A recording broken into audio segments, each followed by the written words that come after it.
разрешите от имени нашего съезда, от имени всех коммунистов нашей организации заверить Центральный комитет нашей партии, нашего любимого вождя и учителя великого Сталина, что большевики Киргизии еще теснее сплотят свои ряды вокруг Центрального комитета ВКПБ, вокруг товарища Сталина и поведут трудящихся Киргизстана под непобедимым знаменем Ленина-Сталина к торжеству коммунизма в нашей стране.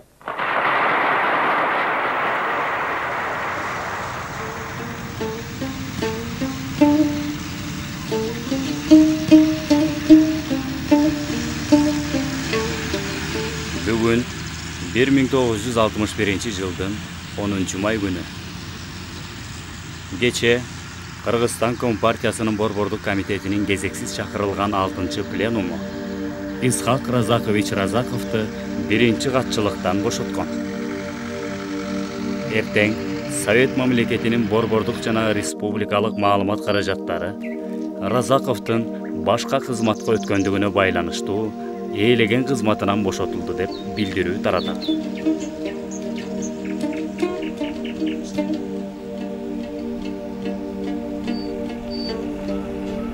Бирок чыныгы чындыкты эч бурмалабай Американын, Англиянын басма сөзү гана басып чыгат.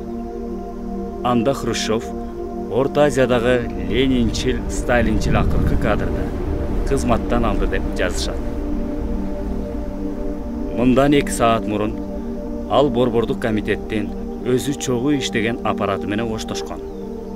Себеби ага саналуу күндөрдүн ичинде Фрунзеден ата мекенинен чыгып кетүү талабы да коюлган эле.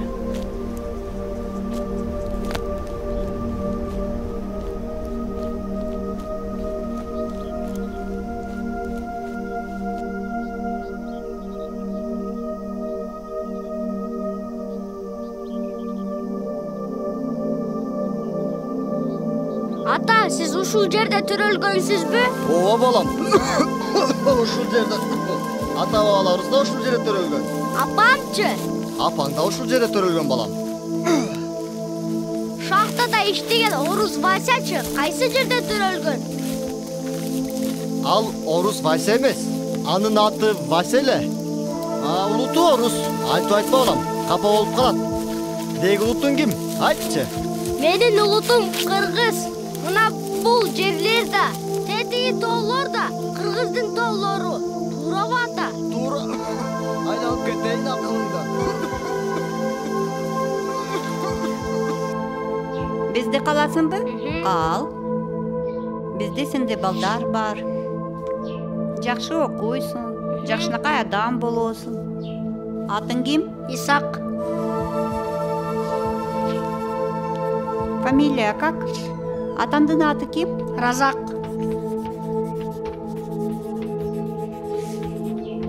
Сколько лет? Канча жаштасың? 8. Кыргызсыңбы? Таджиксыңбы? Кыргыз. Кыргызсың?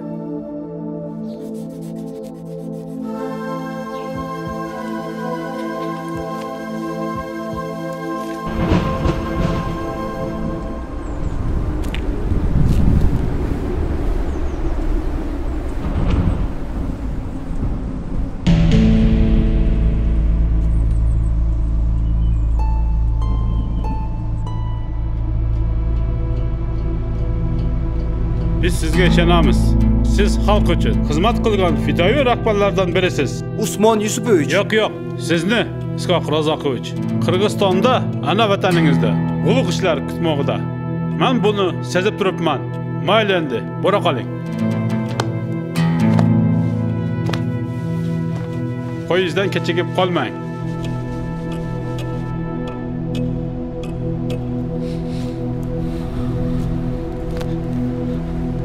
Кагылайын тууган жер. Бармактайман жетим калып, башка эл бөтөн жерде жүрүп, акыры энемди тапкандай өзүңө келдим эле.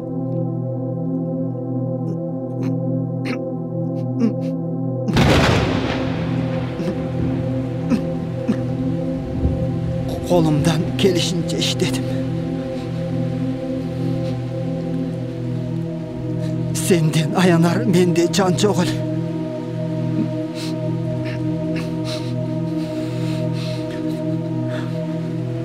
Bahar oyduğuday bolboy kalsa geçir beni. Men seni kayra görüm. Görsem kaçan görüm.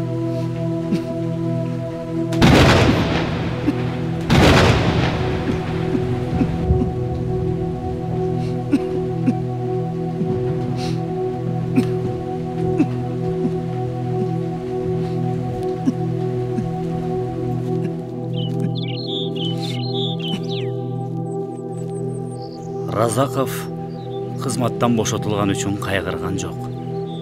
Ал үзөңгүлөш жолдошторунун, өзүнүн шакирттеринин, насиптеш болгон тизгиндештеринин пендечилигине кайгырды.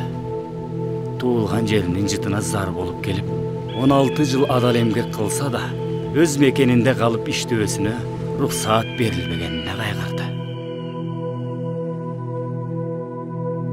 Биз бул фильмде Сталиндин кадр аталган Исхак Разаковдун Кыргызстан үчүн жасаган адал иштеринин айрымдарын гана айтып бермекчибиз.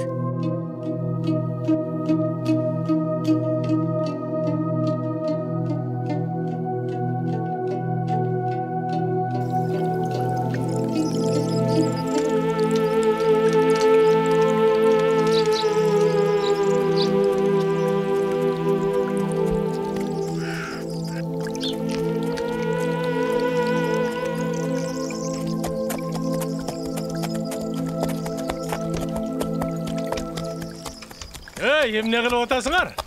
Ассаламу алейкум ажаба. Алейкум ассалам. Сиз байкабай турасызбы? Биз шаар куруп жатабыз. Мына бул коргону, бул дарбазасы, бул көпүрөсү, булар көчөлөрү, бул үйлөрү, бул шаардын базары, булар дүкөндөрү, бул мечит, жанындагы турган медресе, бул шаар башчысынын чоң үйү, жанындагы атканасы, бул жерде шаарды коргой турган сакчылар турушат. Атың ким? Кимдин баласысың? Атым Исак, шахтада иштеген Разактын баласымын. Бул Ислам, бул Жалил, бул Умар. Бул эмне чөптөр? Шаардын дарактарыбы? Туура айтасыз чоң аба, бул шаардын бактарактары. Ал эми бул шаардан өткөн чоң дарыя.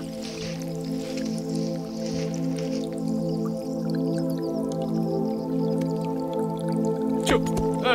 Ойнай бергиле балдар.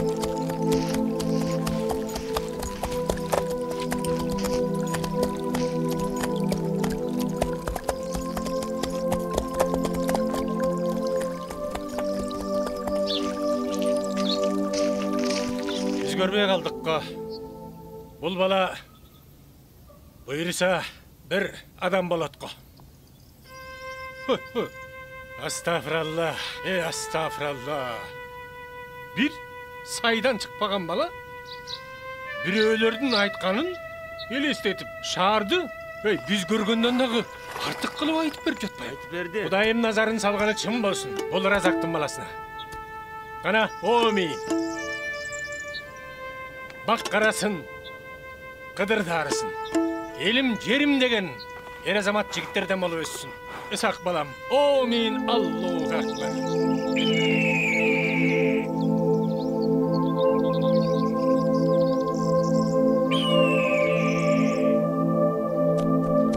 Acaba bul баланын колдоочусу бүркүт болуп жүрбөсүн? Болушу мүмкүн, болушу мүмкүн.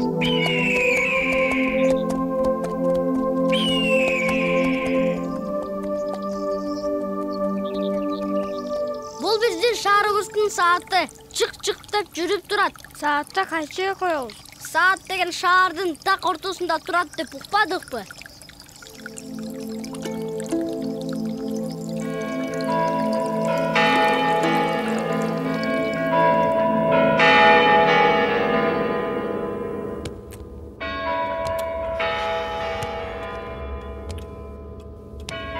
Исхак Разакович, Вы сами верите, что справитесь с этой должностью? Я, Иосиф Виссарионович, если сказать честно, не знаю. Жизненного опыта еще мало.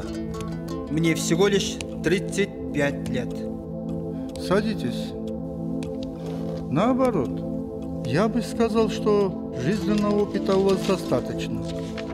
Я подробно ознакомился с вашими документами.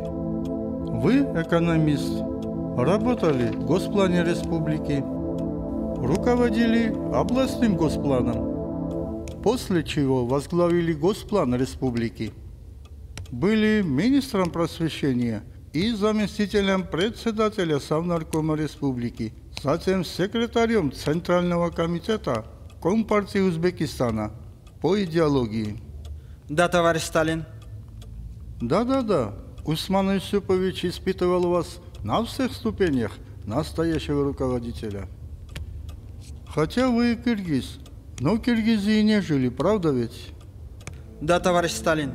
Я родился в Киргизии, в нынешнем Лейлекском районе, в селе Хорусон. Когда я остался без родителей, мне было 8 лет. Вырос я в детдоме.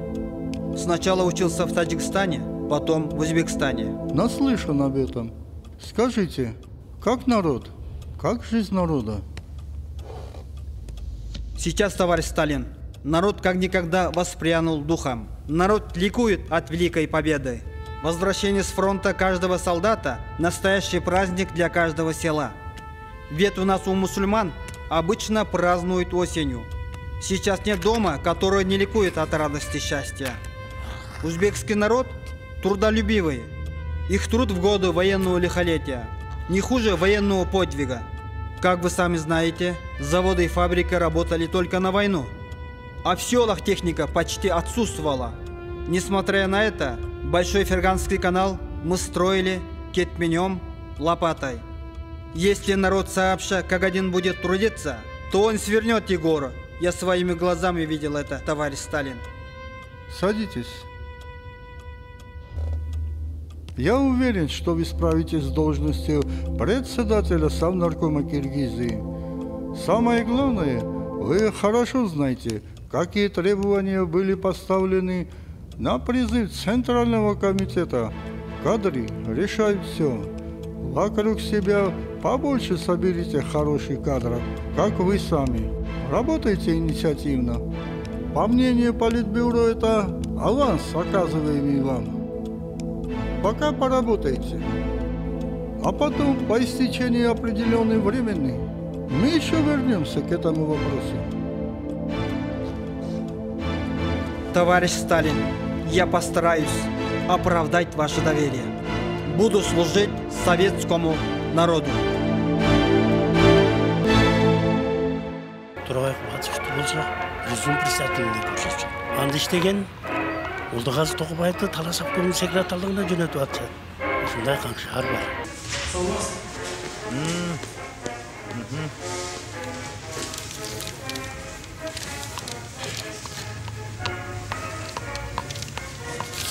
Екінші қабатты оң тарап чоғылыстарда бар. Рахмат.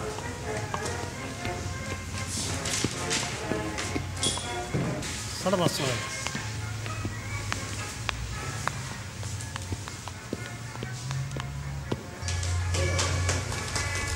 Бұға шейін Өзбекстанда коммунистік партия 300 секретар ол іштеген. Борбордуу комитет менен макулдаштык. Мына жакынкы күндөрү сиздер иштеген облустарга барып, ар бир райондордо болобуз. Ал жердеги колхоз, совхоз, МТСтердин иштери менен таанышабыз.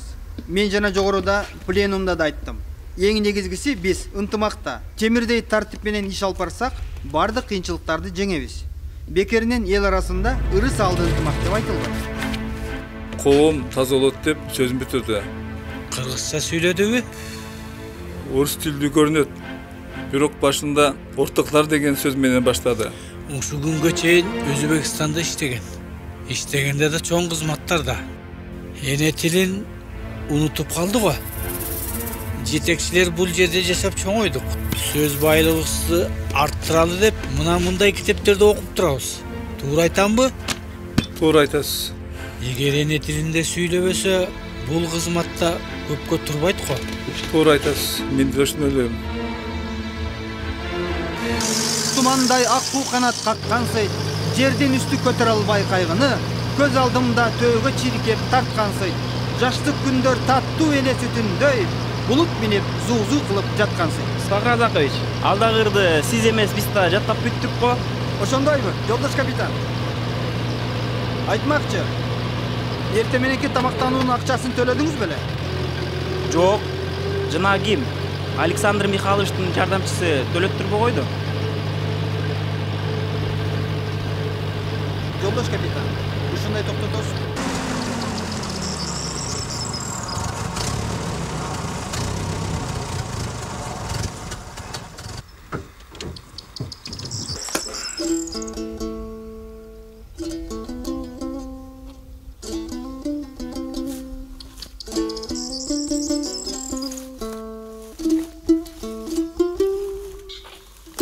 Не знаю. Сейчас спрошу. Эмне болду, Исхак Разакович? Акчаны төлөбөй койгонуңуз туура эмес болуптур. Биз өкмөттүн башында турган кишилербиз. Өкмөт менен партия бизге чоң ишеним көрсөтүп, ушундай кызматка койгон соң, биз катарда коммунисттен баштап жетекчи коммунисттерге үлгү болушубуз керек. Мен сизге толук кошулам. Бир гана иште эмес, керек болсо тамак жегенде да. Канча саат жол жүрдүк? 2 саатта жүрдүк го. Кандай дейсиз? Кайра барып төлөп келсекпи? Бирөөдөн бери жиберсекчи? Жок. Караколго барабыз.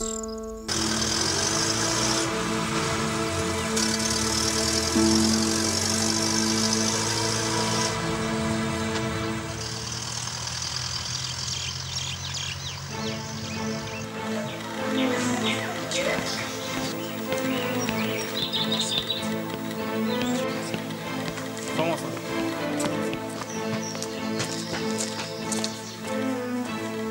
Он 2 сом 60 тыйын. Буларды кошкондо 16 сом болот. Түшүнүктүү. Мына 10, 3, 16. Мына 16 рубль сөзсүз Александр Михайловичке берилсин деп Исхак Разакович айтты. Рахмат эже, саламатта калыңыздар. Жакшы барыңыз. Чыныгы жетекчи большевик кол астындагыларды ал катардагы жумушчу болобу, же жөнөкөй дыйкан болобу, окутуп үйрөтпөстөн, керек болсо алардан үйрөнө турган адам болууга тийиш. Сталиндин бул айткандарын ал азыр да эстеп баратты. Кадрлар баарын чечет. Республикабыздын эл чарбасынын өнүгүп өсүүсү таза иштеген жетекчи кадрларга байланыштуу. Мүмкүн болушунча андай кадрларды жергиликтүү элдин арасынан окутуп, тарбиялап алышыбыз керек. Алар өз мекен үчүн чын дилден күйүп иштейт.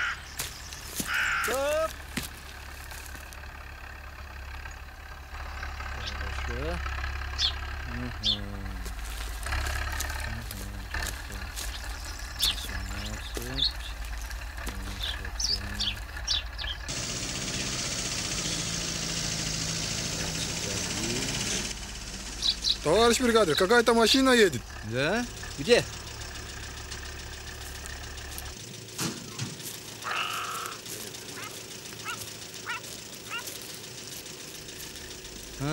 Это Разаков, Министрлер Советінің председателі.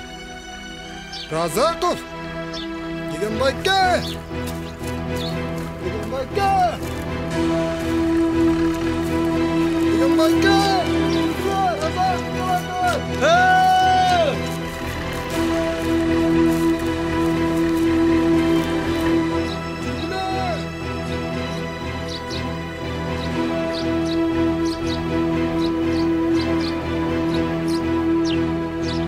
Негізден жұмысшылар биринчи, экинчи, үчүнчү участкада иштеп жатышат. Техниканын баары ошол жакта. Исхак Разакович, биздин бригада кечээ трактор сүрүп кеткен жолду тегиздеп жатат. Эмне кемчиликтер бар? Айтыңыздар, тартынбай. Тамак аш маселеси кандай болуп жатат? Исхак Разакович, бизге келген нандар жакшы бышпаган нандар, ичи чийки болуп жатат. Барбы наныңыздар бул жерде? Бар. Алып келиңиздер көрөлү.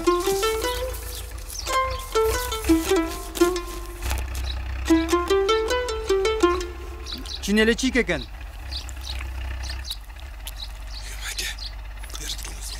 Ооба чийки.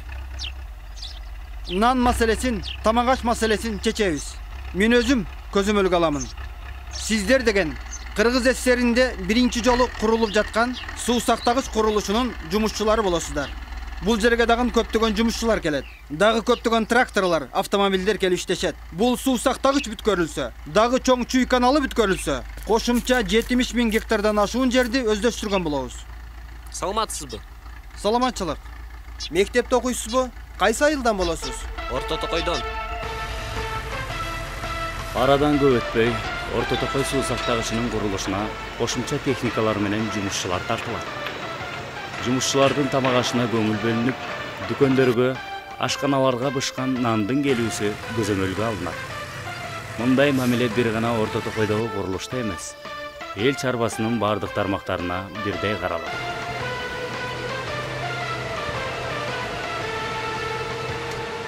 Мына жаңы 4-5 жылдыкта Айыл чарба институту СССРдин пахта кагаз өндүрүшүнүн тарыхы жөнүндө илимий изилдөөлөрдү жүргүзөт экен. Бул албетте жакшы тема деңизчи. Бирок ошол эле учурда актуалдуулугу өтө жогору болгон Орто Токой суу сактагычы, Чоң Чүй каналынын бүткөрүлүшү биздин экономикага тийгизген таасири жөнүндө илимий иштерди жүргүзсө жакшы болмок. Ал эми Кыргыз педагогикалык институту 1940 жылдардагы Кубандагы археологиялык изилдөөлөр жөнүндөгү темада илимий иштерди жүргүзөт экен. Эмне Кыргыз ССРинде изилдей турган жерлер жокпу? Мени түшүнүп атасыз да, Төрө Окулатович.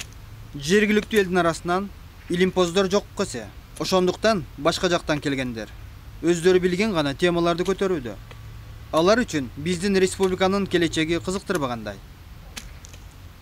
Мына Илимдер академиясынын филиалы Тарых адабият телеинституту 3 томдон турган Кыргыз адабиятынын тарыхы жөнүндө чоң эмгек жазышат экен. Бул албетте колго алаарлык аракеттер деңизчи. Бир нерсени эсепке албаганда. Учурда республикабызда мектептерде 8-9 класстын кыргыз адабияты жок болуп жатат. Биздин илимий кызматкерлер биринчи кезекте мына ушул турмушка керектүү эмгекти жасашпайбы? Төрө Окулатович, мен буларды сизге айтып жатканымдын себеби бул мекемешканалардын жетекчилерин күнөөлүү дегенден алысмын.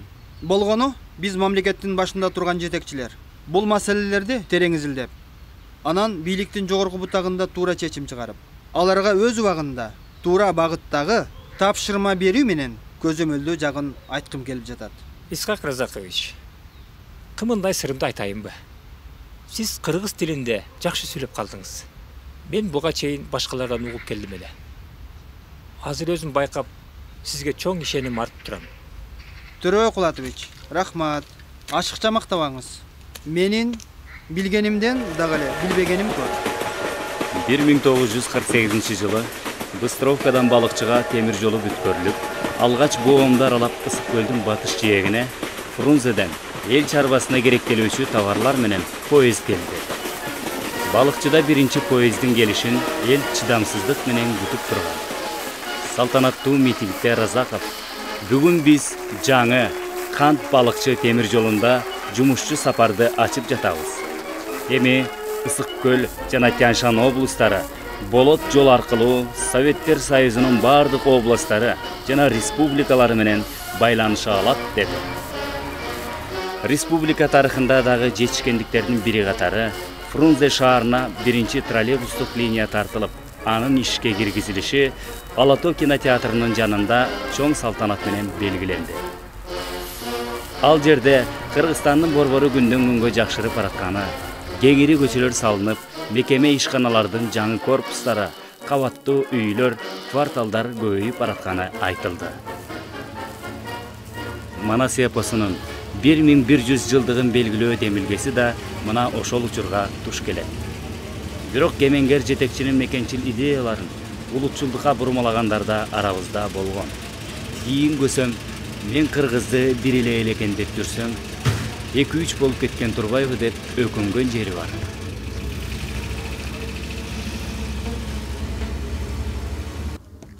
шашылыш кел дедіңіз. Біз жазған хат Сталинге жеткен ұқсайды. Разақовты Москваға шақыртыптыр. Сіз аны қайдан білдіңіз? Бүгін Борбордық комитеттің чоғылышында болған жоқ. Ертең менен ерте Москваға ұшып кеткен айтышты. Андан башқасы қырғызға күйбегендай. Қырғызым деп эле қалды эле. Мына эми улутчуду аталып, андан ары манас эпосуңар улутуңардын кызыкчылыгын гана көздөйт турбайбы? Сиз болсо аны кайра көтөрөсүз. Бул чыгарманы терең билгендерден бизге каттар келип жатат. Алардын ою башкача деген ойду Разаковго айтса эле иштин бүткөнү.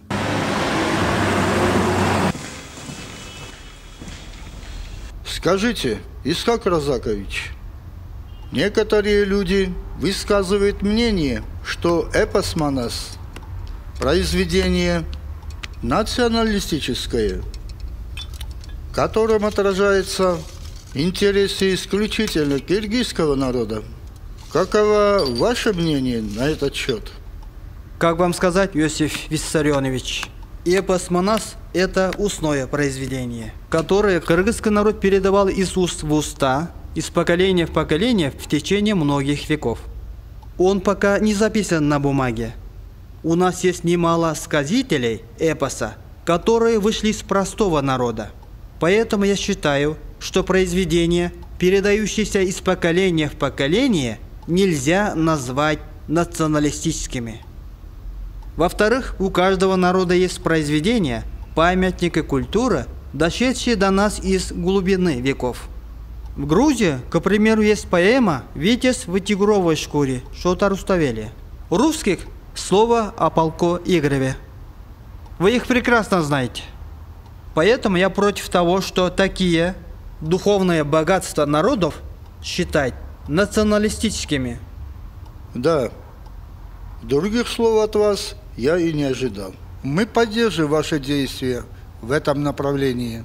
Самое основное, чтоб в стране вся общество знало и понимало это. Ведь мы вместе одна большая семья. И об этом никогда нельзя забывать.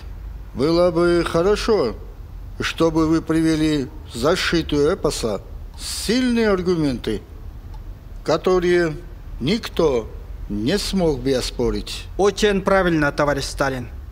В этой области у нас ведь есть известные ученые-академики. Народ должен знать их авторитетные мнения. Поэтому я считаю, что в первую очередь необходимо провести всесоюзную научную конференцию с участием ученых-академиков, посвященную именно эпосу «Манас». Очень хорошо. Проводите. Я согласен. По этому вопросу, кажется, мы пришли к единому мнению. Теперь я скажу, по какой причине вас пригласили сюда. Что вы скажете, если мы предложим вам должность первого секретаря Центрального комитета Коммунистической партии Киргизии? Прошло всего 5 лет. С тех пор... Я помню, товарищ Разаков. Вы тогда сказали, что еще молоды. Ведь вам в этом году исполняется 40 лет. В прошлом мы поверили словам Усмана Юсуповича. И, думаю, не ошиблись. Сейчас, перед тем, как предложить вам эту высокую и очень ответственную работу, мы выслушали мнение очень многих людей. Проверили их. Считаю, что, как и в первом случае, мы с вами примем правильное решение. Теперь еще один вопрос. Кого вы предлагаете на свое место? Если не возражаете, товарищ Сталин, я предлагаю второго секретаря Центрального комитета Коммунистической партии Киргизии Абды Сүйөркулова. 1950 жылдын 28 июнунда Кремльде Политбюро Исхак Разаковты Кыргызстан Коммунисттик партиясынын борбордук комитетинин биринчи секретарлыгына жана Абды Сүйөркуловду Кыргыз СССР Министрлер Советинин председательдигине бекитет. 10 күндөн кийин Кыргызстан Компартиясынын борбордук комитетинин пленуму бул токтомду узакка созулган кол чабуулар менен кабыл алат. Кыргыз СССР болуп түзүлгөнү жергиликтүү улуттун өкүлү катары ага сиз биринчи жолу отуруп жатасыз. Биз телибизге батпай абдан кубанып турган кезибиз. Ордуңуз кут болсун, Исхак Разакович. Рахмат, Төрөбай Кулатович. Кыргыздар айткандай майлы сүттүү болсун. Рахмат. Олтуруңуз. Чын, бул орунга кимдер гана олтурбады. Бизден кийин дагы кимдер келерин билбейбиз. Бирок Төрөбай Кулатович, биз эл үчүн иштешибиз керек. Элдин талабын талашып иштешибиз керек. Ал үчүн элдин ой тилегин таба билишибиз керек. Туура айтасыз, Исхак Разакович. Дүйнө философторунун мындай аныктамасы бар. Аны сиз дагы жакшы билесиз. Орустар необъятого объять нельзя дешет. Ал эми кыргыздар көз жеткенге кол жетпейт дейт. Башкача айтканда, эмне кыларыңды акылың жетип турат. Бирок колуң менен жасай албайсың, колуңдан келбейт.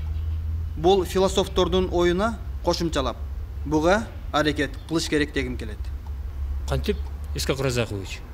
Ел үчүн иштөө керек деген оюмду ишке ашыруу үчүн, Төрөбай Кулатович, биз коомдук кеңеш түзүшүбүз керек. Ар бир тармак боюнча бул кеңешке мүчө тандаганда, алардын аалымдыгынан башка ой чабытын өрүшүн да эске алуубуз лазым. Мындай адамдар бизде бар. Илимде гана эмес, эл чарбасынын бардык тармактарында бар. Алар өз ишин бизден да жакшы билишет. Исхак Разакович, ыймандай сырымды айтайынбы сизге. Кеч болса да бул кызматка келгениңиз эң туура болду. Адилеттүү болду. Өзүңүз айткандай, эл талабын көздөп, эл үчүн иштеген чыныгы жетекчи болоруңузга ишенем. Уруу-урууга, улут-улутка болуп бөлүнбөй, ынтымакта биргелешип иштесек, сиз ойлогон ойлордун баарын ишке ашырабыз. Ойлоруңуз жакшы. Барысы колдойт көрөсүз. Мен бул сөздөрдү көшө көрлөнүп чагынайын деп айтып аткан жерим жок. Мен шахтёрмун. Бетке айтамын. Муну баары билишет. Рахмат. Ошентип ой чабытынын өрүшүгенен алысты көрө билген СССРде улуу окумуштуу, мыкты адис аталгандардан коомдук кеңеш уюшулат. Алардын катарында атактуу хирург Иса Ахунбаев, белгилүү генетик Михаил Лушихин, Анастасия Квитко, окумуштуу Аман Мамытов, чыгаан сүрөтчү Гапарайтиев жана башкалар бар эле. Башталышы.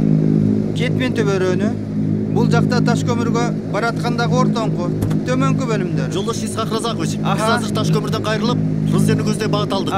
Учуп баратып жаңы салынып жаткан автоунаа жүрүүчү жолдун үстүнөн өтөбүз. Макул. Көбүрөөк техникалар иштеп жаткан жерлер болсо бизге айтып туруңуз. Жарайт, Исхак Разакович. Каалаган жерден тосуу менен биз эки маселени чечип атпайбызбы. Биринчиси бул айлык штаттарга арзан баада электр энергиясын жеткирип болуп атат. Экинчи маселе мына дың жерлерди өздөштүрүү. Миңдеген гектар жерлерге суу атуу учурунда биз сууну топ-топ таратуу менен чоң түшүм алсак болот. Сиз айткандай, мына Өлүч коргон, Шамалды сай, анан Таш көмүр, андан кийин Күрпү сай, мына Кетмен төбөнүн жанына. Андан эми мына Наардын башына келгенче эле ар жерге кура берсек болчу да экен. Ооба, бияктан чүй каналдардын тегерегинде. Баарын тарттыңыз да, сүрөткө. Да, всё снято полностью. Кандай дейсиз? Москва бизге акча бөлөбү? Должна дать, товарищ Разаков.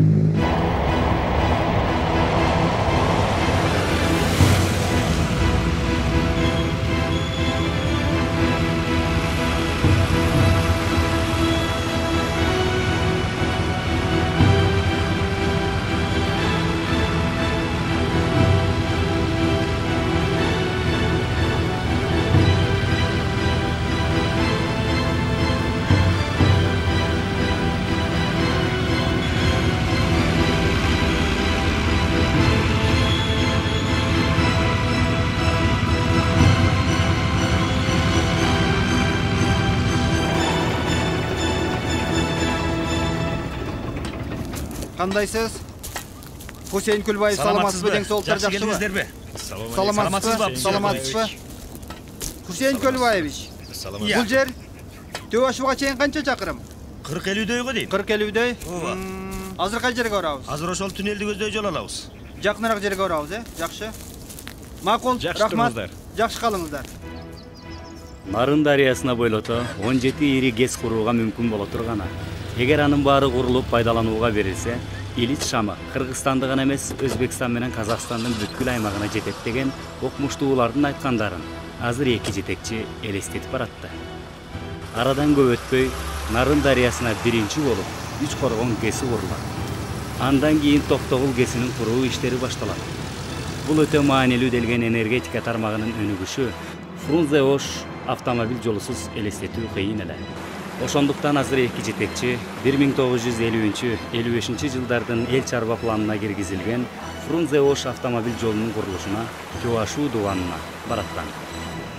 Чечим чыгарылды. Эми сиздер жумшала турган каражат боюнча эсебин так чыгарыңыздар. Туннелдин казылып курулушуна өзүнчө жана Жамбул Талас суу самыры менен Фрунзе-Ош жолунун бүткөрүлүшүнө.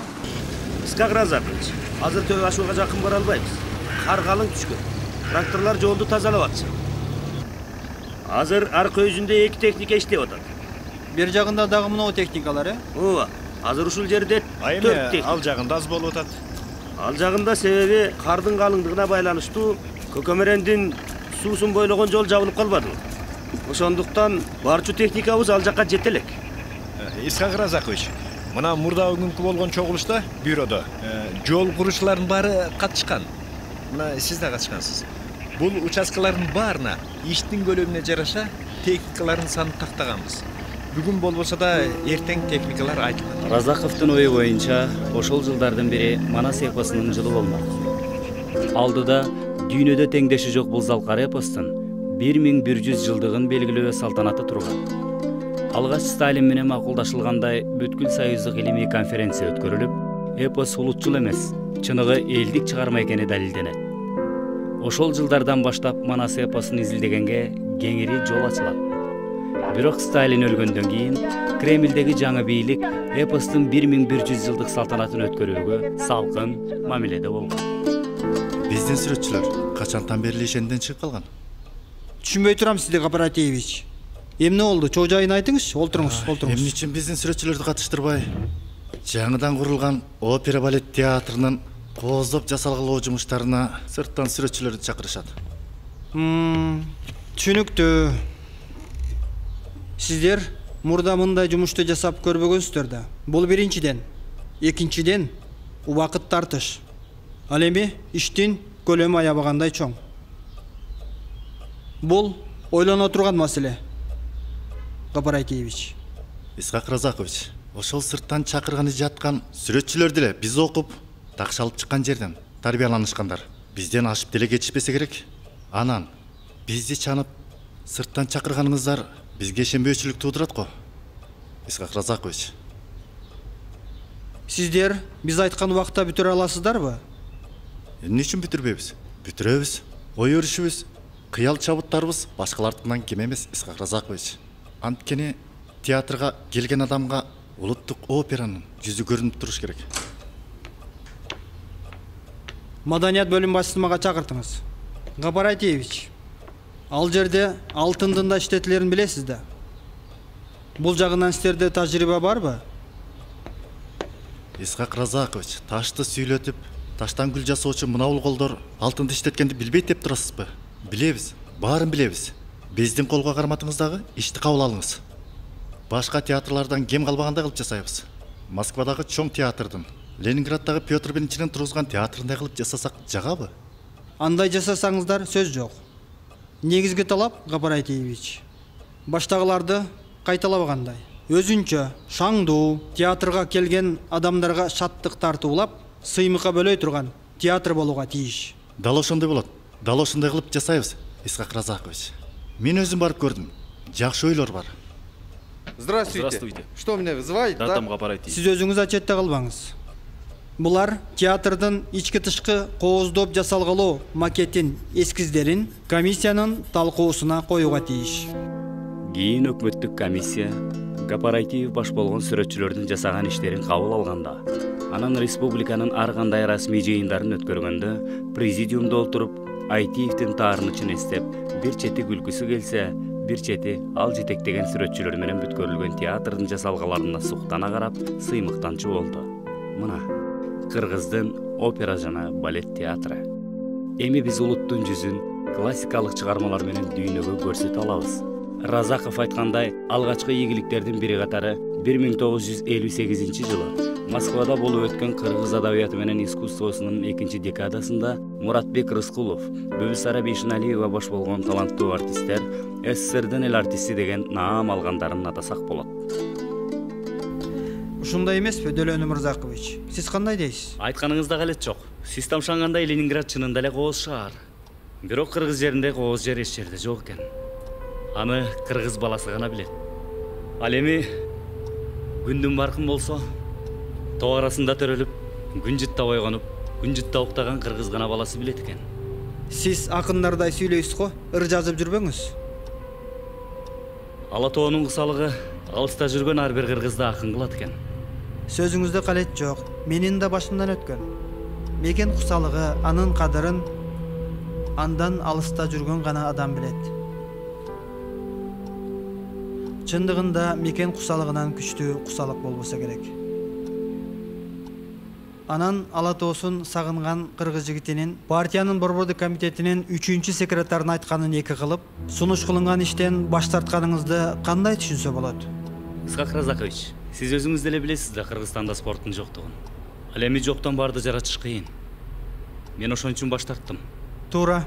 Бизде спорт начар абалда, өзүңүз айткандай дээрлик жок кесе. Мына ошондуктан жоктон барды жаратууга туура келет. Мен түшүнүп турам, бирок сиздин кыйынчылыктан коркуп, жалтактаганыңызды түшүнө албай жатам. Исхак Разакович, мен азыр жашмын да.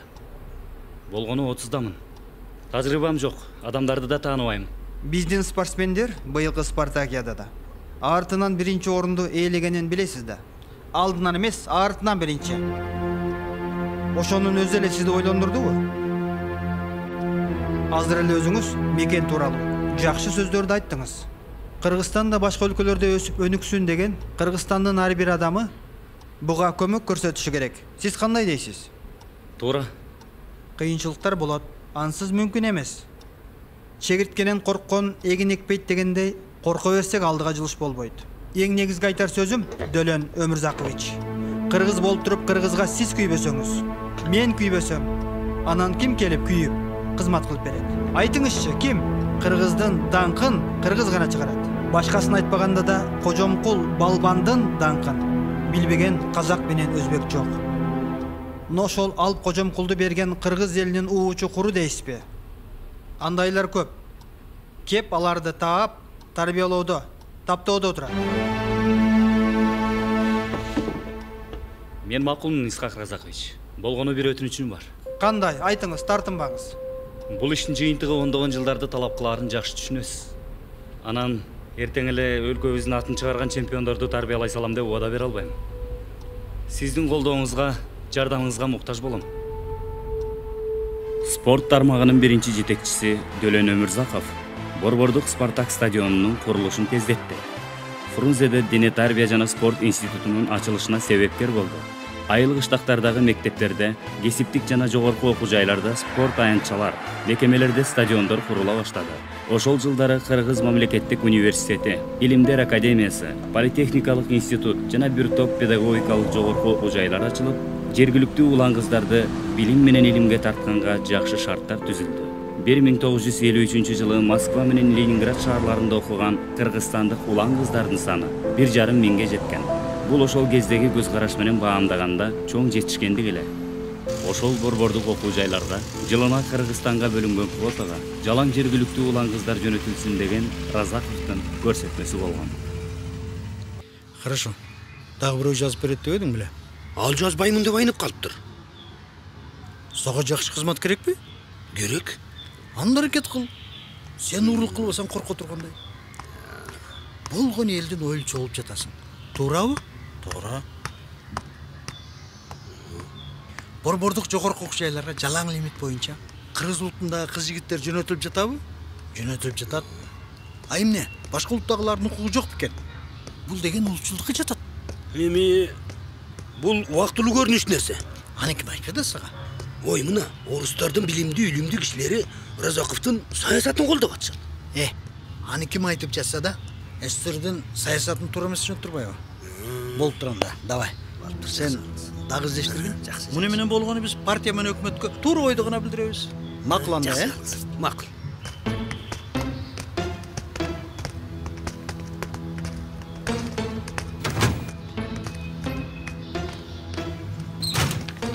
Мында кошуп коюңузчу.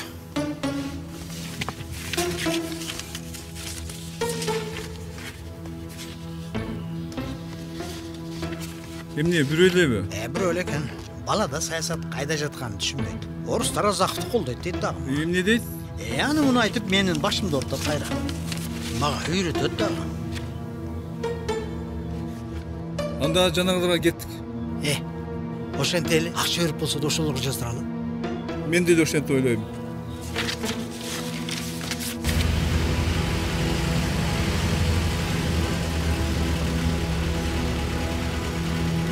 Эмне үчүн Илимдер академиясында партиялык советтик кызматтарда жалаң түндүк жактан ысык көлдөн келип иштеп жатышат деп жазылыптыр. Аягына кол койбоптур. Бул суроого жооп бербесе да болот эле. Себеби ээси жок, колу да жок.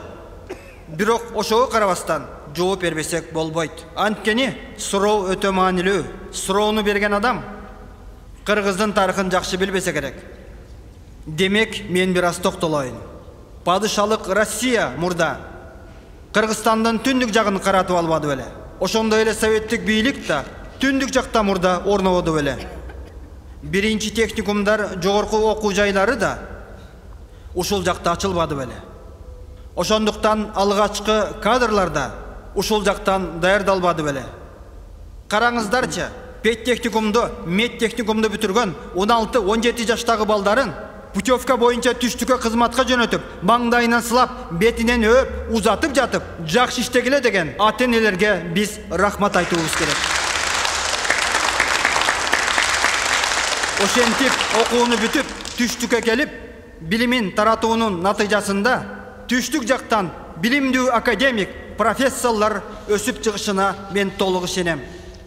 Биз жетекчи кадрларды тандоодо адамдын кайсы жерде төрөлгөнүн эмес, улутуна эмес, анын адамдык сапатына, билимине, тазалыгына, уюштуруучулук жөндөмүнө караганыбыз туура деп эсептеймин.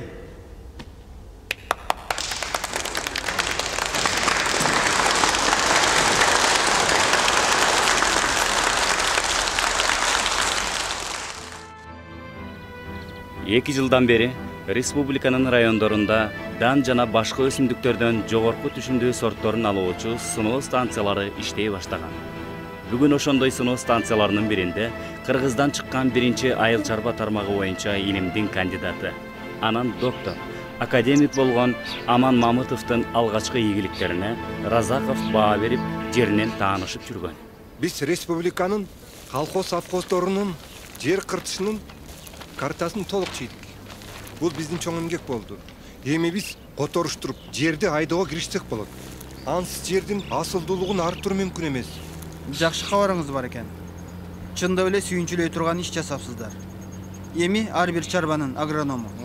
Ушул карта боюнча иштөөсүн сиздер көзөмөлгө алыңыздар. Макул.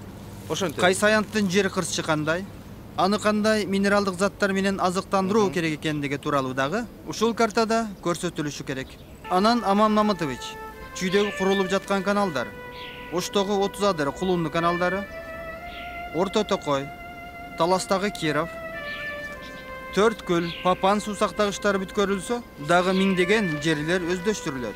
Бул деген көптөгөн колхоз, совхоздор пайда болот деген. Мен да ошондой. Туура айтасыз, Разакович.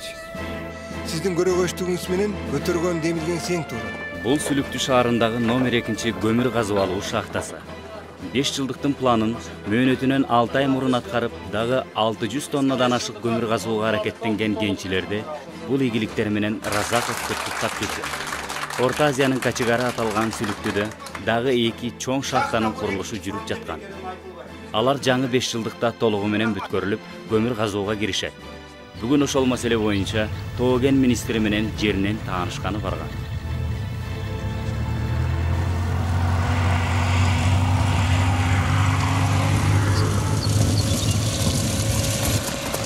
Karagılaşı balдар, bu kaysı başneler olup gitti. Bu çoğundordun maşinası bu. Altında oturgan kim eken? Karagılaşı jakşı, gözüm jakşı görmey tabi. İshakım beken, karagılaşı.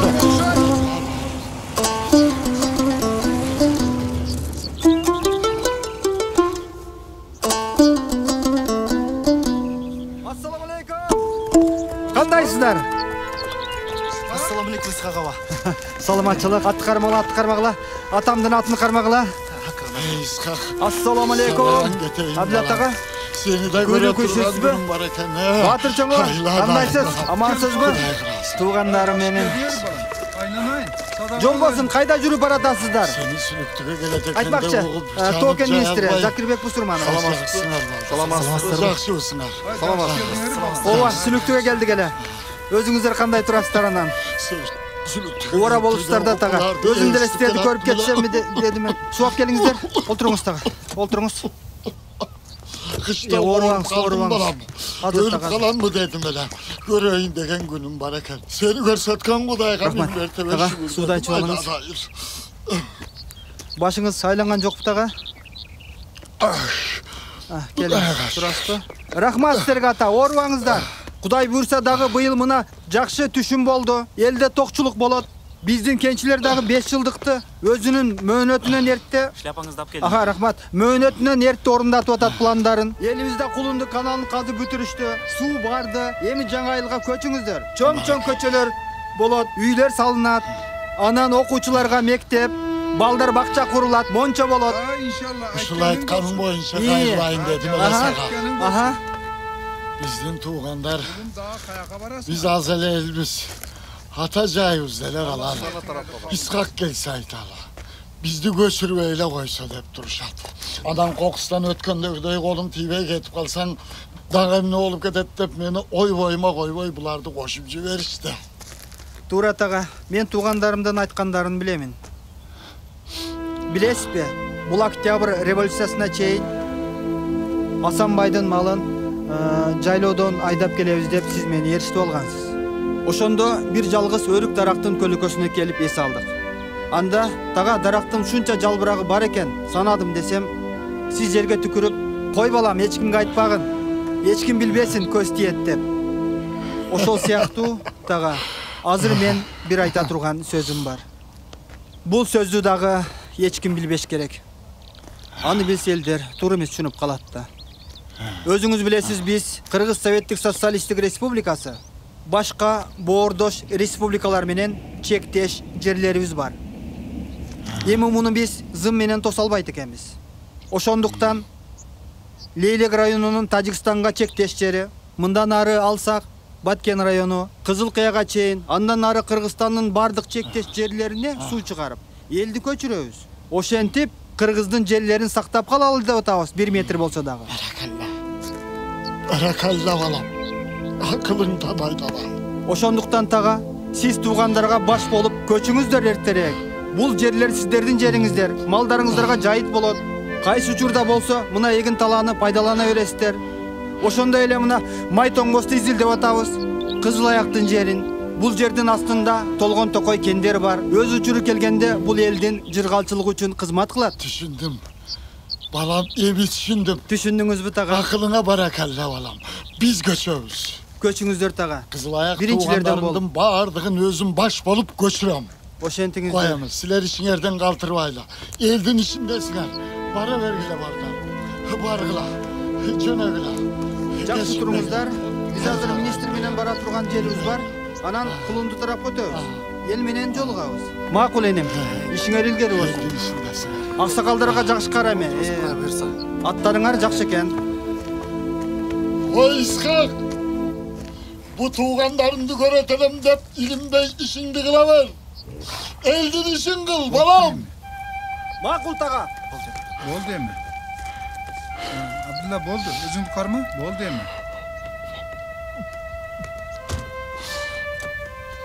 Амин. Аллах. Келем атың эми.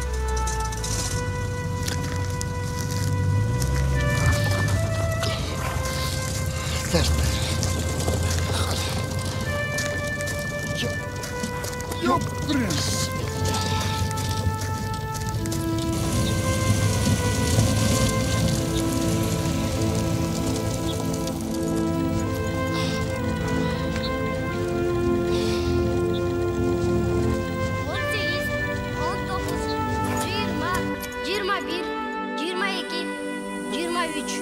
24, 25, 26, Vay, İshak! 27, 28. Emne kılıp atasın? Turdunuz bu tağa? Turdum. Teşbih kaçı kılasın? Ona düşüp aratam tağa.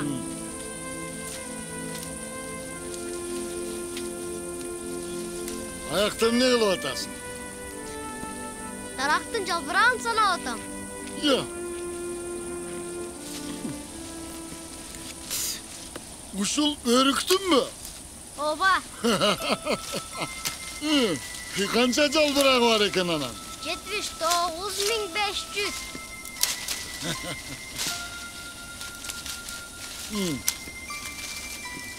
Onu antıp sana da. Bul tarakta 9 butağı var eken. 1, 2, 3, 4, 5, 6, 7, 8, 9. Anın çoğunda emes, kiçilesinde emes, ortançısını aldım. Ortançısının şahtарын sanat çıksam 13 şah oldu. 13 şahtın ortançısını taap sanasam 680 calbırak boldu. 680 calbıraktı 13 şahına követsem 8900 boldu. 8900'dü 9 butakka követsem 79.500 bolup çıktı tağa.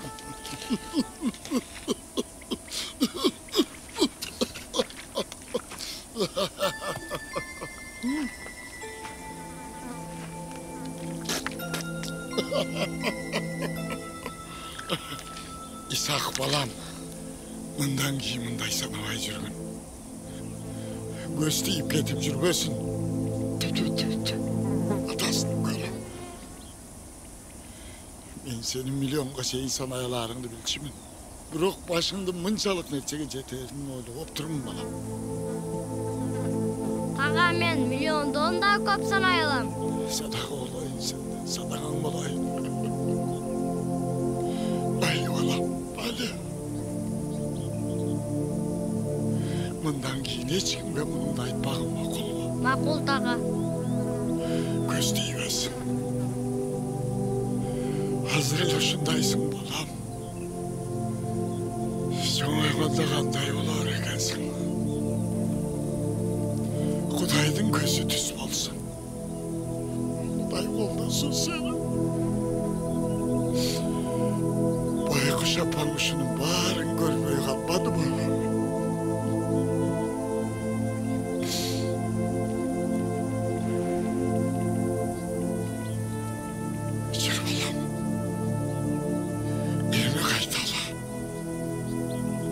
Yol alız balam. Yol alız. Kale. Dur. Uyumlarını barın al balam. Kaldır gösteri. Kale. İçeri.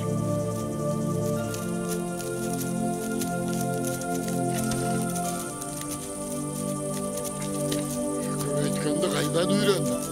Atam üretken. Sana kim üretir?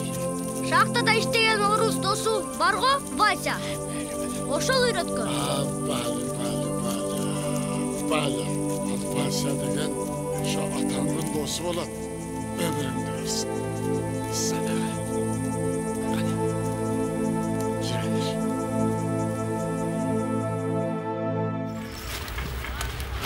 Ар бир кызылча 7-ден 10 килограммга чейин берет. Искак Разакович. Күчүрмөн эмгегиңиздердин натыйжасы көрүнүп турат. Эл эмгегин жер жебейт деген ушул тура. Эгер уруксат этсеңиздер, мен дагы бир кызылчаны жулуп көрсөмбү? Уруксат. Искак Разакович, каалаган жериңизде жулуп көрсөңүз болот. Йоп, мынакей. Сиздин мыкты жетекчилигиңиз менен партиянын мыкты багыты үчүн биз ушундай мол түшүм алып жатабыз. Чыныгы баатырдын жары, эмгектин дагы баатыры турбайбы? Туура айтасыз. Мына кызылчадан эмгегиңиздердин ийгилиги байкалып турат. Мунун кантуулугу дагы жогору болсо керек, э? Ооба, туура айтасыз, Искак Разакович. Айтыңызчы, жолдош Шопокова. Звеноңузда канча киши эмгектенет? Звеномдо 28 киши эмгектенет. Эмне, мектептин окуучулары да эмгектенеби? Жок, Искак Разакович. Дем алыш күнү гана ушундай болот. Ата энелерине келип кол кабыш кылышат. А экинчиден бул мектеп окуучуларын эмгекке тартуу жакшы бир үлгү тарбия деп ойлойм. Балдарды эмгекке үндөгөн жакшы. Бирок алардын сабактары үзгүлтөккө учурабаш керек. Анан сиздин ушул эмгек талаадагы тажрыйбаңызды республиканын башка чарбаларына да жайылсак дейбиз. Балким райондук масштабта өзүңүздүн жетекчилик жөндөмүңүздү кантсе дагы сиз алдыңкы коммунист катары сынап көрбөйсүзбү? Ишеним көрсөткөнүңүзгө рахмат, Искак Разакович. Бирок ушул өзүмдүн эле звеномду башкарганым оңго. Анан ушул биздин звенону мисал кылып, ичара тажрыйба алмашуу үчүн жакшы иш жүргүзсөк, жакшы натыйжасын берет деп ишендирип кетем, Искак Разакович. Туура сунушуңуз бар экен. Биз бул сунушту айыл чарба адистер менен акылдашып көрөлү. Рахмат. Келерки жылы Керимбүй Шопоковага күжүрмөн эмгеги үчүн социалисттик эмгектин баатыры деген жогорку наам берилет. Ошол жылы белгилүү кызылчачы Зурахан Кайназарова экинчи жолу социалисттик эмгектин баатыры наамын алат. Эки жолу социалисттик эмгектин баатыры наамы Разаковдун учурунда дагы 2 кишиге берилет. Бири Аравандык пахта өстүргөн колхоз башчысы Али Аримаров болсо, бири Кара Суу районунан Дунган улутундагы колхоз раиси Хайтахун Ташыров эле. Кызыл Шаар колхозу боюнча быйыл 24400 гектардан ашык жерге пакта айдадык. Бардык жерге пакта айдап салбай, колхозчуларды да унутпаңыздар, аларга да жер жемиш эгип. Сабиз пияз дегендерден эктиңиздерби? Коондарбыз. Егилген Искак Разакович. Ал участкада жашылча жемиштер, коондарбыздар бар. Алардын түшүндөрү да жакшы. Быйылдан баштап өкмөт менен партиянын жаңы токтому чыкмакчы. Бул деген эң жогорку сортко 20 сомдон, биринчи сортко 15 сомдон, ал эми экинчи сортко 10 сомдон акча төлөйбүз. Сиздер бул демилгени колдойсуздар деп ишенем. Колдойбуз, абдан жакшы болот эле. Башка бригадаңыздарда ийгиликтер кандай? Башка бригадаларда да түшүндөрү жакшы болуп атат. Эми экинчи теримге киришебиз. Республикада жалгыз гана Хайтахун Ташыров жетектеген колхоздо 9 кишиге социалисттик эмгектин баатыры наамы берилген. Алардын 5-өө Дунган улутунан болот. Разаковка ишенген жетекчи кызматкерлерден баштап, катардагы колхозчу жумушчулардын күжүрмөн эмгектеринин натыйжасында 5-5 жылдыктын пландары ашыгы менен аткарылып, 1957 жылы Кыргыз ССР биринчи жолу мамлекеттик эң жогорку сыйлык Ленин ордени менен сыйланат. Кыргызстандык 45 кишиге социалисттик эмгектин баатыры жогорку наамы берилет. Саламатсызбы? Искак Разакович, машина гаражга кетиптир. Айттырдым. Азыр Хорошо. А где ваша машина? Вот стоит. Поедем на вашей. Водитель келсе үйүнө телефон чалсын. Бул Москвадан келген текшерүүчү. Разаковдун сунушу менен текшерүүчү азыр анын үйүнө барат. Ошол учурда союздук республикалар ичинде биргелешкен кылмыш иштеринин бети ачылып, күнөөкөрлөр кармалып жаткан.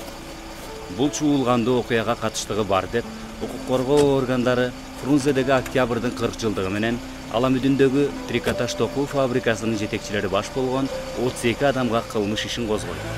Анткени бул ишканалардын цехтеринде жашыруун чет өлкөнүн үлгүсүндөгү өтө таңкы истелген кийим-кечелер тигилип турган.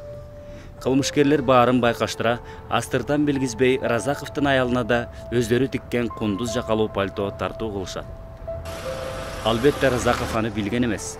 Аялы да бул тууралуу ага эч качан айтпаган. Тергөө иши татаалдашканда кылмышкерлер пальто жөнүндө Разаковго жашыруун билдирип жардам сурайт.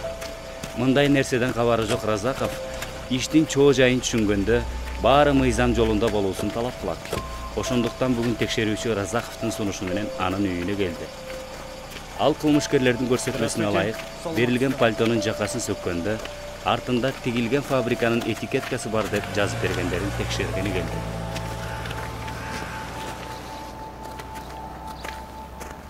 Жолдош Искак Разакович, водитель телефон чалды. Бул жакка келе берсинби? Жарайт, бул жакка келе берсин. Макуланды.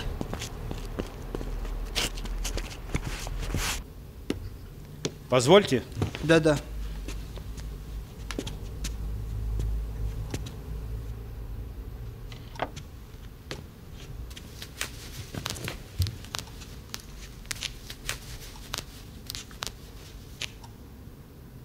Вот подтверждение их слов. Вот написано «Государственная фабрика, Киргизская ССР». И здесь написано название фабрики. Они специально сделали это. Как бандиты. Знали, что этот поступок рано или поздно всплывет наружу. Поэтому и хотели запутать вас в своих черных делах.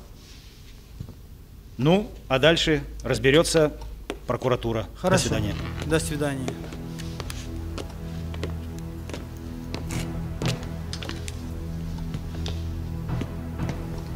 Кечир, Исхак. Мен мындай болорун билген эмесмин. Иштеген жериме кимдир бирөөлөрдөн туулган күнүңүзгө белекке деп бердитип жиберишиптир. Албайм десем дагы ой боюма коюшпады. Неге мага мындай кымбат баалуу белек берилип жатат деп ойлогон жоксуңбу? Же эмне кийимиң жетишпейби? Жетишет, баары эле жетишет. Бирок жаңы мода, сизге чапчак, аябай жарашып калат экен деп кафедрадагы аялдар макташканынан азгырылып кетпедимби? Рауза, партия бизге чоң ишеним көрсөтүп, ушул республиканы башкарууну ыйгарып берген соң, мен таза ак иштеп, адилет башкарып, башкалардан да ушуну талап кылуум керек. Бул менин милдетим. Мен үй бүлөм, биринчи кезекте менин аялым. Бул жагынан мага жардам берүүгө тийиш. Өзүң билгенде биздин коом сени менен мага окшогон адамдардан турат. Эгерде сен ак болсоң, мен ак болсом, коом да таза болот. Ушуну унутпагын. Бул биринчиден. Экинчиден, эл экөөбүздү карап турат. Кандай кийинебиз, кандай сүйлөйбүз, балдарды кандай тарбиялайбыз. Эл баарын байкап көрүп турат. Түшүнөсүңбү? Биз аларга өрнөк болушубуз керек. Биз тууралуу жаман сөздүн айтылышына жол бербешибиз керек.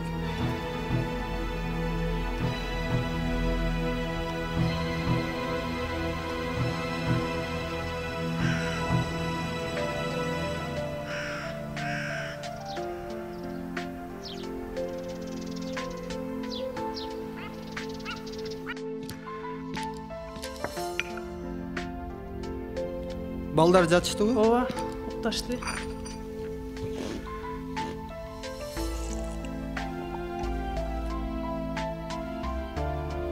Рауза күнөөсү чоң экенин билип, оюна эмнелер гана келбеди. Бир нерселерди айтсамбы деп келди эле, айта албады. Азыр аны карап отуруп, алгачкы жолугушуп жүргөн күндөрү эсине түштү. Анда да ушундай эле. Иш дегенде күйүп ушуп турчу.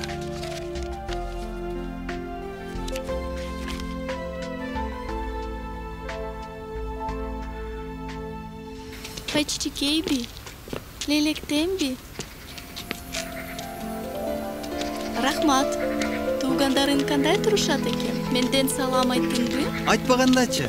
Ысык көлдүн акуусунан чоң салам дедим. Ал ким дешти? Ал болочок келиниңер дедим. Ал дагы Кыргыз Автоном Республикасынан болот дедим. Өзүң билгендей, өткөн жылы мен туулган жер Кыргыз Автоном Республикасына кошулбады беле? Лейлек району болуп. Аны билем. Айтмакчы, Исхак, мени комсомолго кабыл алышты. Комсомолгобу? Эң сонун болгон турбайбы? Куттуктаймын. Эми биз комсомолдор бардык жагынан башкаларга үлгү болушубуз керек. Ак иштеп, чындыкты айтып, көп окуп, Сөйгө да туруктуу болуп. Ооба, башкаларды да ушуга үйрөтүшүбүз керек. Келечекте биз Владимир Ильич Лениндин партиясына кабыл алынгандай эмгектенишибиз керек. Сен мени эмес күбөрөк партияны сөзсүңбү? Рауза, партия бул жашообуз, жумушубуз. Сен өзүң комсомолго өттүм дегениңден айттым да.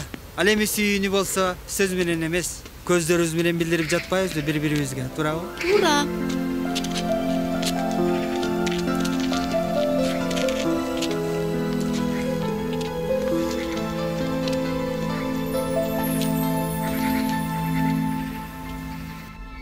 Уруксаат бекен. Келиңиз, Рабия Менсеитовна.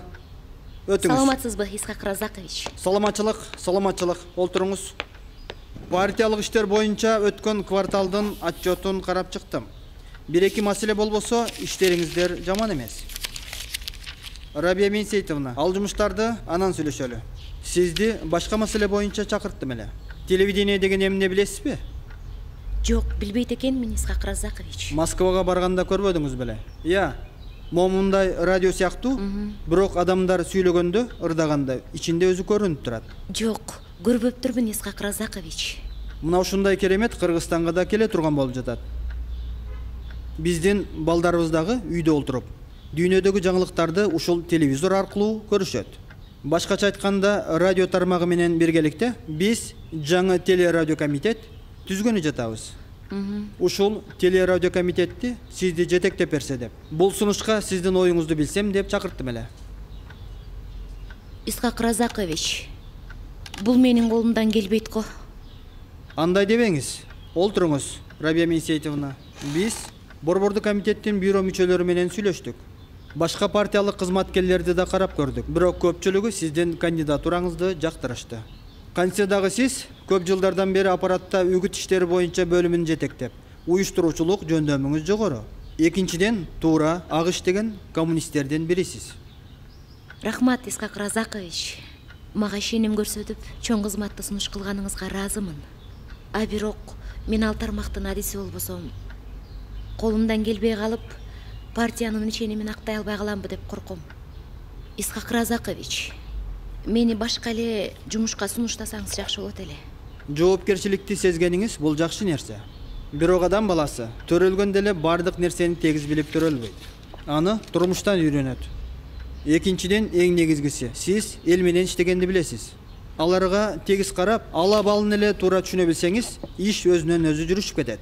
А чарбалык жумуштарды болсо, элдин өзүнөн үйрөнүп аласыз. Туура айтамбы, Рабия Менсеитовна? Туура айтасыз, Исхак Разакович. Анда эртең Борбордук комитеттин бюросуна даярданыңыз. Сизди бул кызматка бекитебиз.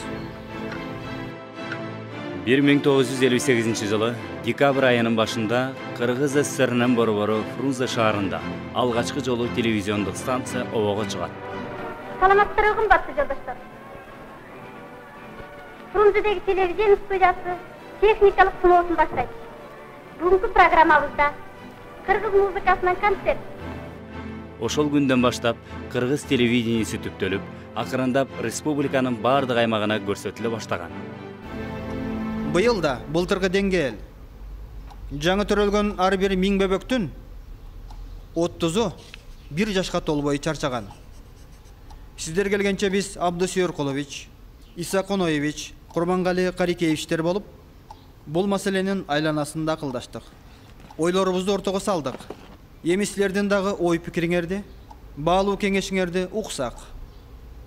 Азыркы республикадагы абалды эске алуу менен жаш бөбөктөрдүн өлүмүн азайтуу, алардын дең соолугун жакшыртуу үчүн дагы эмнелерди жасай алабыз. Дагы эмнелер биздин колубуздан келет.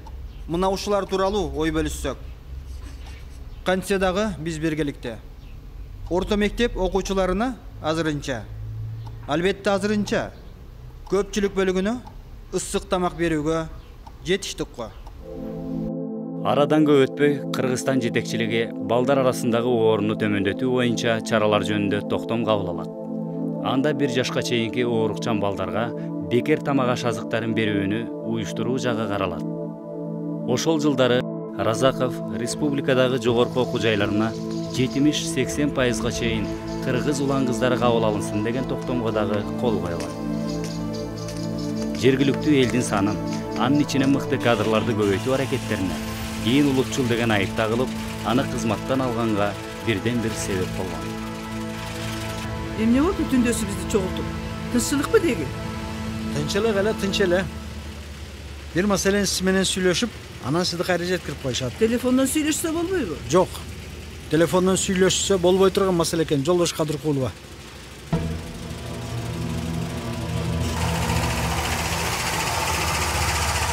Биринчи катчылыктан бошотулсун деп биз каршы кол көтөрө албайбыз. Биз анын жакын соратниктери болобуз. Сизге дагы ал кишинин ишеними чоң экенин жакшы билесиз, Жолдош Сагынбаев. Жолдош Кадыркулова, жогору жактан ушундай буйрук болуп жатат. Биз баарыбыз партиянын жоокерибиз. Айткан жерине барып иштейбиз. Туурабы? Ал кишиге Москва башка кызмат берип жатат. Бул жердеги кызматынан кем эмес. КПСС Борбордук комитетинин чечими гана, сунушу гана көрсөтүңүзчү.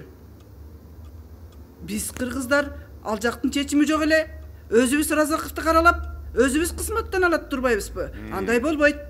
Керек болсо Исхак Разакович могул кишинин ордуна барып иштей турган адам. Акырын, андай дебеңиз. Прошу вас. Проходите, Василий Иванович. Добрый вечер, товарищи. Здравствуйте. Здравствуйте. Работайте, товарищи. Мы будем в соседнем кабинете. Товарищ Сагынбаев, хорошо? Хорошо, Василий Иванович, я к вам зайду.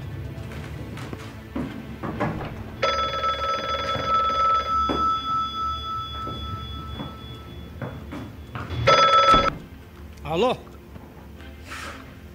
Алло. Ооба, мен угуп жатам. Кайда кетиптир? Макул. Ошол жака болсо дагы машина жөнөтүлсүн. Таң атканча болсо да таап келгиле. Макул.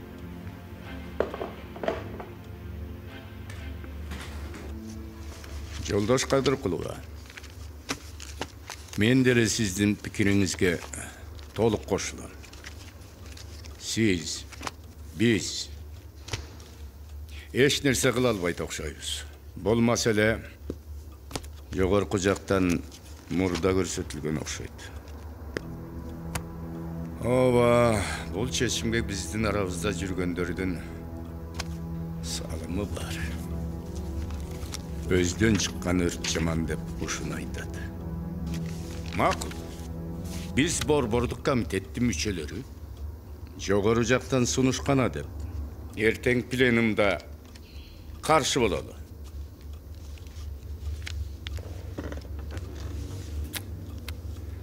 Алар сиз айткан КПСС Борбордук комитетинин чечимин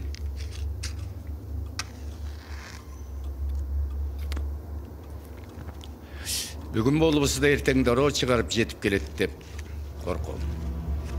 Анан алар Ыразаковдун кадрлары деп баарын кызматтан алып тынат.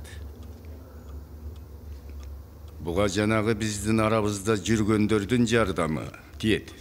Экинчиден, маселенин мындай чечилишин Исхак Разакович өзү да каалабайт. Көрөрсүз. Ал эртең пленумда бул чечимди колдоп бергиле деп бизден өтүнөт. Анткен ал бизди, өзүнүн кадрларын сактап калыш үчүн ошентет. Анан баштаган ишиңердин аягына чыгаргыла деп ушундайга барат. Көрөсүз. Ал ошондой иш. Ооба. Каршы чыкпасаңыз да үн катпай отуруп бериңиз. Жок, мен андай кыла албаймын. Кызматтын асасын. Мен чыгып сүйлөймүн.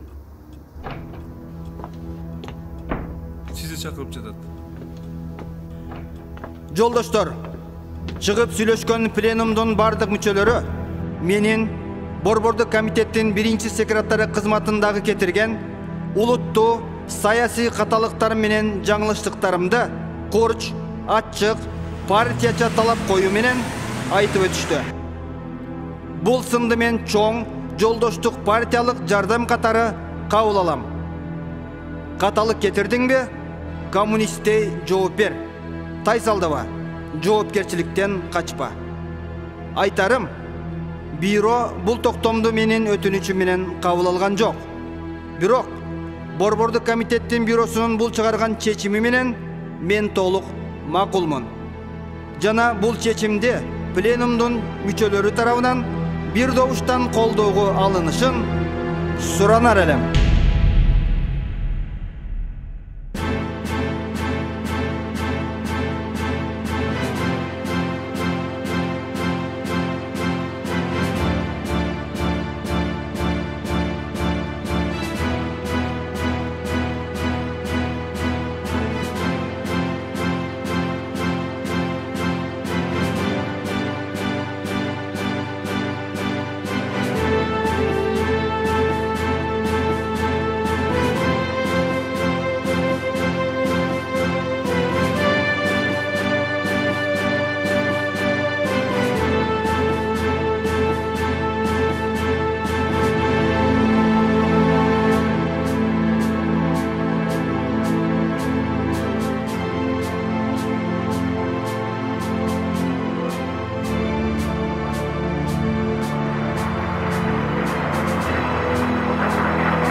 Разрешите от имени нашего съезда, от имени всех коммунистов нашей организации заверить Центральный комитет нашей партии, нашего уважаемого великого Сталина, что большевики Киргизии еще теснее сплотят свои ряды вокруг Центрального комитета ВКПБ, вокруг товарища Сталина и поведут трудящихся Киргизстана от непобедимым знаменем Сталина торжеству коммунизма в нашей стране.